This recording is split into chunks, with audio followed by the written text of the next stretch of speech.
Since times are not hidden from the Almighty, why do those who know him see not his days? Some remove landmarks.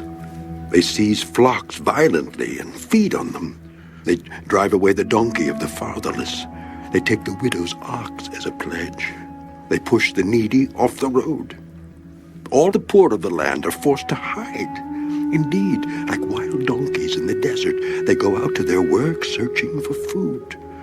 The wilderness yields food for them and for their children. They gather their fodder in the field and glean in the vineyard of the wicked. They spend the night naked without clothing and have no covering in the cold. They are wet with the showers of the mountains and huddle around the rock for want of shelter.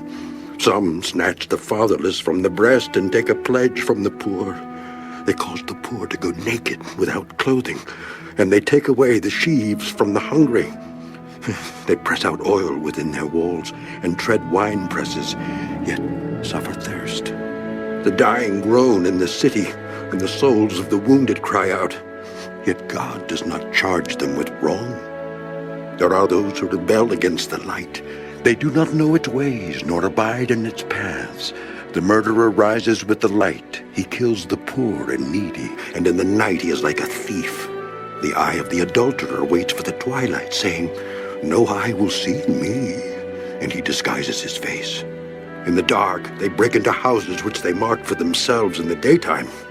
They do not know the light, for the morning is the same to them as the shadow of death.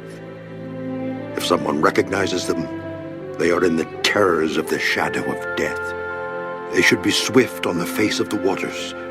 Their portion should be cursed in the earth, so that no one would turn into the way of their vineyards. As drought and heat consume the snow waters, so the grave consumes those who have sinned. The womb should forget him. The worm should feed sweetly on him. He should be remembered no more, and wickedness should be broken like a tree.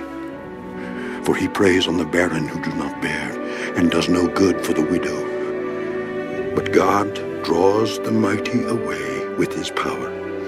He rises up, but no man is short of life. He gives them security, and they rely on it. Yet his eyes are on their ways. They are exalted for a little while, then they are gone. They are brought low. They are taken out of the way like all others. They dry out like the heads of grain. Now, if it is not so, who will prove me a liar and make my speech worth nothing?